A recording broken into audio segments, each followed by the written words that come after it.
He was called Clay once. Just Clay, spoken low like the dust clinging to his boots. These days, few said his name at all, and he preferred it that way. The war had scorched through the West like a fever, and Clay came out the other side half-blind in one eye, his right leg stiff with a bullet that never quite left.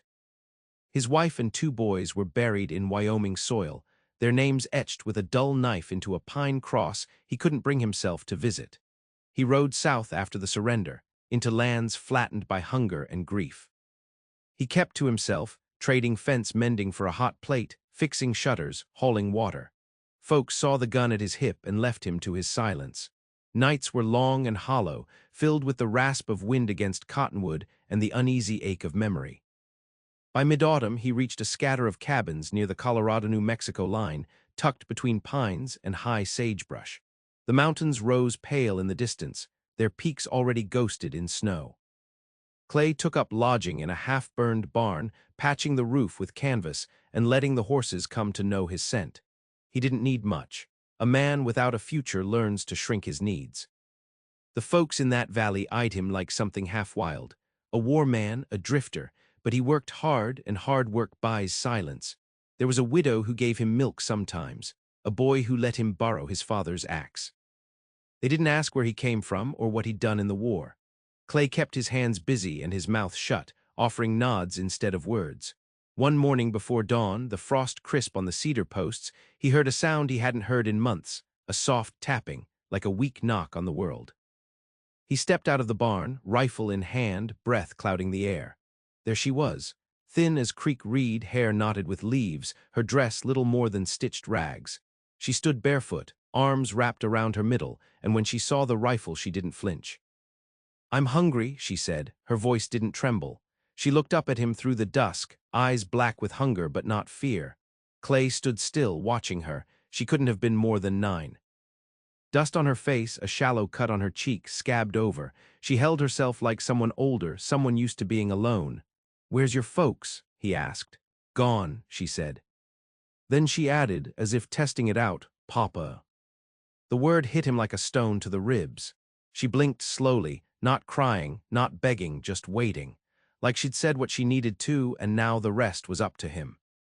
He should have sent her away. A child meant trouble, questions, ties. But the barn was warm from the horses, and the kettle still hot from last night's coffee. He motioned with his head. "Come in, then." She followed him with the quiet grace of a shadow. He tore bread from the loaf, poured her water from the tin jug. She ate slow, deliberate, as if trained to make each bite last. He watched the way her shoulders stayed tense, like something might break the moment if she let it. "What's your name?" She looked up from her bread. "Miette," she said. "My mama said it meant crumb." Clay leaned back against the stall wall, heart thudding slower now. She finished her bread and looked at him again, serious as a judge. "Can I stay?" He didn't answer, just stared out at the first light rising behind the hills, pale and cold. The silence between them held like stitched hide. It would have to be enough. Miette did not leave. She took to sleeping in the loft above the stall, curled under horse blankets, breath light as a mouse. Clay found himself stepping softer in the mornings, setting coffee on the coals with quieter hands. She never asked for more than she needed. She washed her plate, fetched water, fed the chickens though they weren't his to feed. She did it like she had done it before, somewhere else for someone else. He didn't ask who. The weather turned colder and Clay traded work for wool, a coat from an old trapper, boots 2 sizes too big from the widow. He cut the soles smaller and lined them with rabbit fur. Miette watched him with narrowed eyes as he stitched. Not trust exactly, but something near it. When he handed her the boots, she took them in silence, then nodded once and pulled them on like they'd been waiting for her. Some nights, Clay would hear her cry soft, not louder than the wind. He never climbed the ladder. In the morning, she'd rise early and wipe her face in the trough and pretend her eyes weren't red. Snow fell thick by late November. The barn creaked under its weight. Clay reinforced the rafters with timber from the ridge and tied the roof down with old rope. Miette helped without being asked, holding boards steady, passing nails.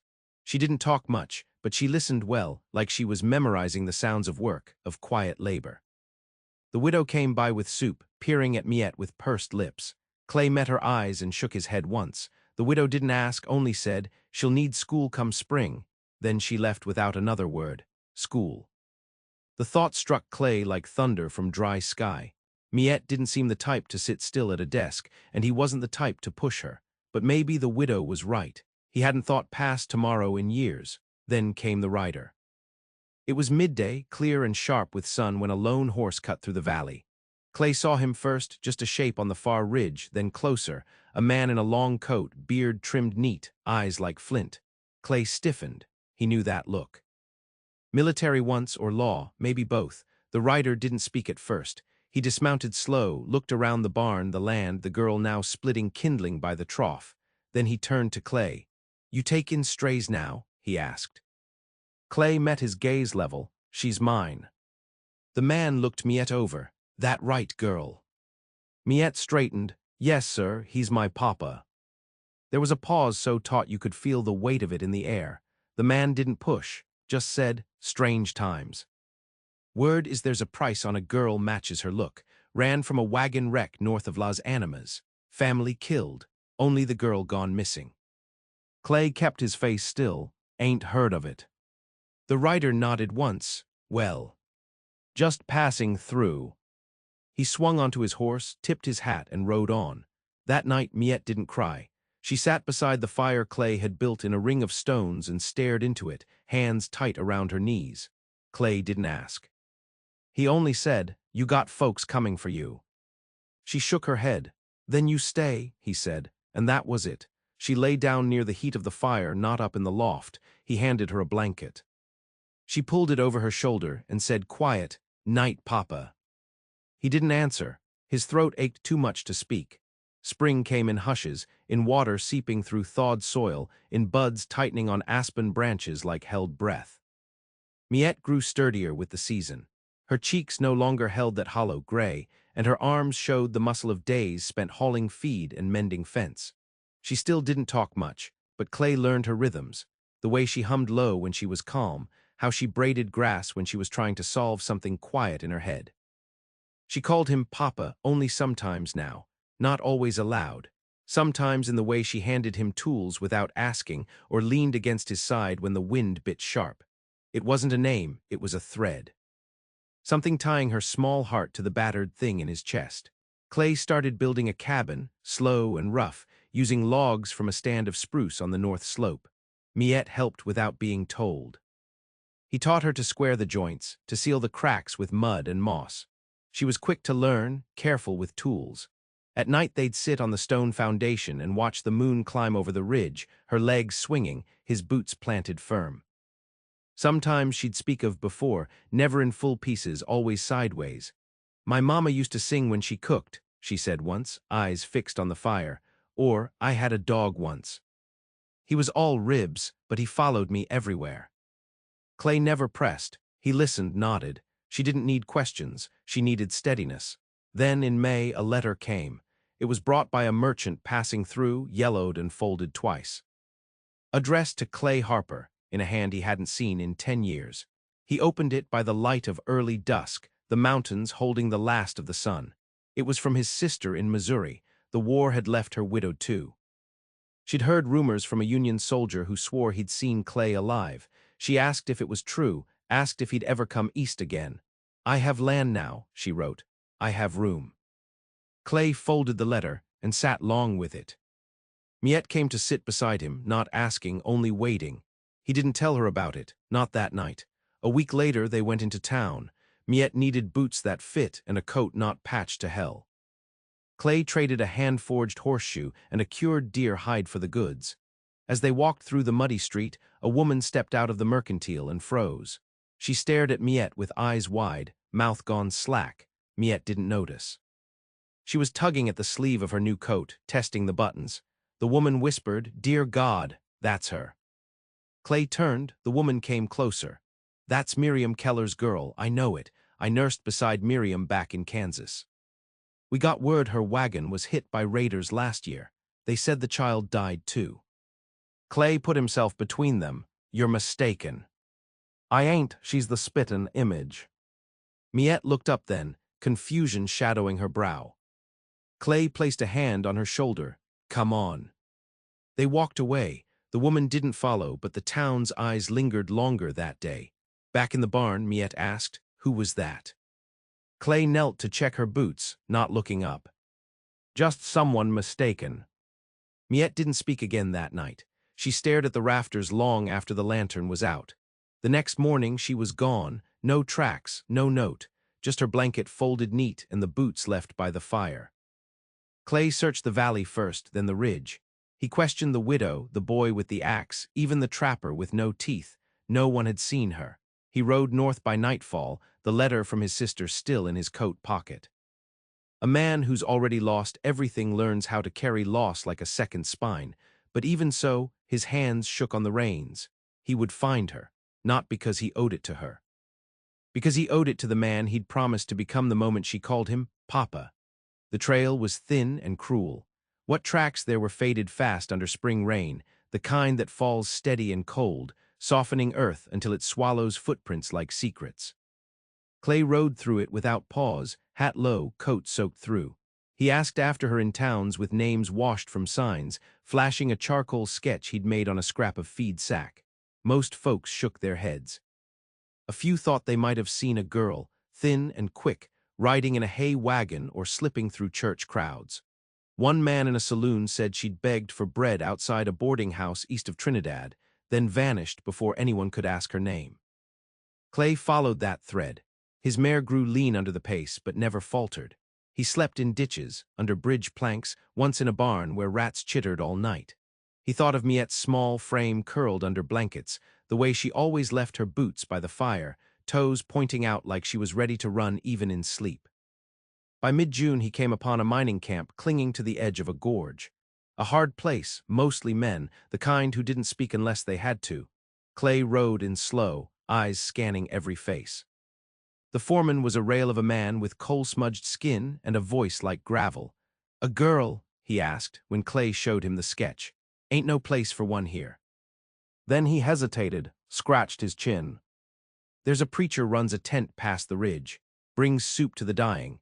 Said a child came through helping him tend the sick, silent little thing, wouldn't give her name, just called herself God's broom." Clay rode to the ridge. The preacher's tent was patched canvas, staked in hard rock. Inside, cots lined the space, the air thick with fever and sage smoke. Clay found her near the back, kneeling beside a boy racked with cough, pressing a wet cloth to his head. She saw him, she did not smile, did not run. She stood, slow as daybreak, and looked at him with eyes too old for her face. "I had to go," she said. Clay nodded. "You don't have to explain." She walked to him. He saw then how thin she'd become again, how her dress hung loose at the shoulders, but her hands were steady, her chin lifted. "I thought maybe I was meant for something else, like Mama used to say. And now, I still don't know. But I missed you." Clay crouched, knees cracking, took her hand.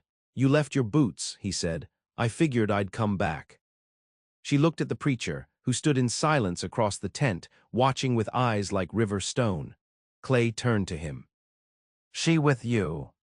"She was," the preacher said, "but she's not mine." "She's mine," Clay said. This time she didn't correct him. That night they didn't speak much. Clay sat beside her as she dozed by the fire pit behind the tent, arms around her knees. He didn't ask why she left. He only told her, "We're heading back tomorrow. The cabin nearly done." She nodded, her eyes didn't open, but a faint smile touched her lips. They returned slow, the journey stitched with silence and firelight, the rhythm of hooves over dry land. Miette didn't chatter, she never had, but she asked questions now, sparse and thoughtful. How do trees know when to bloom? Why do horses sleep standing? Did you ever get scared in the war? Clay answered what he could, left out the parts she didn't need. He told her about the stars, how sailors used them to find their way, how you could tell time by their rise and fall. At night, she'd lie with her back to the earth, watching them like she was waiting to be written into their constellations. The valley came into view on the 6th morning, bathed in dew and the pale gold of early sun. The barn still stood. The cabin was half-raised, roofless, but the walls stood square. Clay felt something loosen in his chest. They settled again, not into what they had been before, something new, quieter still but steadier. Miette planted beans near the cabin wall. Clay taught her how to notch wood for window frames. They worked without many words, but he saw her glance at him now, saw trust deepen like a well over time. She kept a tin box under the cot in the barn. Inside, a strip of cloth from her old dress, a white stone shaped like a teardrop, a tooth from a coyote's jaw. One morning she added something new, a smooth black button from Clay's old coat. He didn't mention it. Then the law came. Not with guns or warrants, just a man in a wide-brim hat with gray at his temples, riding a sorrel and leading a second horse behind. "You Clay Harper?" he asked, dismounting slow. Clay nodded, arms crossed. "I'm Marshal DeWitt out of Las Animas. Got a letter from Kansas, from a woman named Keller. Says her niece went missing. She had reason to believe the child might be here." Miette stepped from the barn then, wiping her hands on her apron. She froze when she saw the badge. The marshal looked at her long. "That your girl?" "She's mine," Clay said, steady. "She remember anything about a red shawl?" the marshal asked, turning his eyes on her. "Or a music box shaped like a rabbit?" Miette swallowed, then nodded once. Clay stepped between them. "She's not going." The marshal didn't reach for his gun. He sighed, looked past Clay to the hills. "Court wouldn't see it that way. Court doesn't know what she's been through." "No," the marshal said, "but I might." He walked to his horse, untied a saddlebag, pulled out a slip of paper. "There's a hearing in 3 weeks, back in Las Animas. If you don't show, I'll come back, with more than talk." Clay took the paper, said nothing. The marshal tipped his hat to Miette. "You take care, miss." When he was gone, Clay turned to her. "You want to go?" She looked at the dust rising behind the marshal's horse, then at the cabin. At him. "No," she said, "but I want to choose." That night she sat by the fire long after Clay had gone to bed, fingers wrapped around the tin box in her lap. She hummed something quiet, a tune too broken to name. Then slowly she buried the box beside the cabin wall. The stars burned above, fierce and bright, watching. They left before dawn. Clay saddled the mare and hitched a cart for Miette to ride, but she walked beside him for most of the first day, boots scuffing the dirt, head tilted to the wind. The road to Las Animas unwound like a scar, long and dry, lined with cottonwoods just beginning to green. They camped by creeks and fence lines, kept their fire low. Miette cooked once, boiling beans with lard Clay had traded for in town. She added wild onions she'd found near the riverbank. He told her it was the best thing he'd eaten since before the war. She didn't smile, but she sat a little closer that night. When they reached the town, Clay felt the weight of eyes again.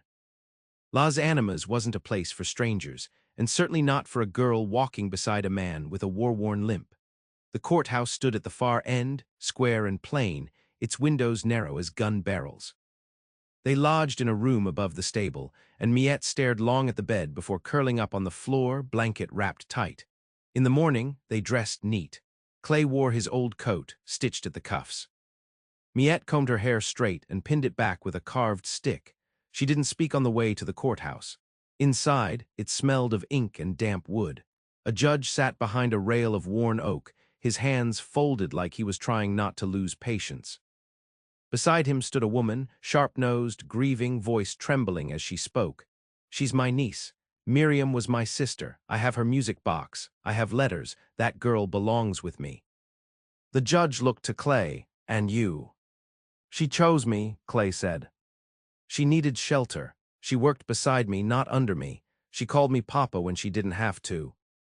The judge turned to Miette. She didn't blink. "Do you want to go with your aunt?" "No, sir." "Why not?" She glanced at Clay, then stepped forward. "Because I'm not the girl she remembers, and he didn't ask me to be anyone else." The room held still. The judge leaned back, eyes on her like she was a riddle, then he nodded once. "The law says blood holds weight. But it doesn't outweigh the will of a child who speaks clear." He turned to the aunt. "You may visit, but you won't take her." The woman's face crumpled, not rage, just sorrow. She turned and left without a word. Outside, Clay waited for the sound of hooves, the hiss of dust settling. He didn't speak. Miette reached up, touched his arm. "Can we go home now?" she asked. He looked down at her, heart caught in his throat. "Yes," he said. "We can go home." They rode slow on the way back. No rush, no need to outrun anything now. The days stretched warm and bright, the land blooming with a green not seen in years. At the cabin, beans curled from their stalks, small and stubborn. Miette checked them first thing, crouched low and smiling. Later that evening, she climbed to the roof beam and watched the sun melt behind the ridge. Clay sat below, pipe in hand, listening to her hum. The cabin was not finished. The world still held sharp corners, but between the dust and dawn something had taken root, not as proof, not even as hope. Just two people choosing each other in a world that had tried to take everything. And that was enough.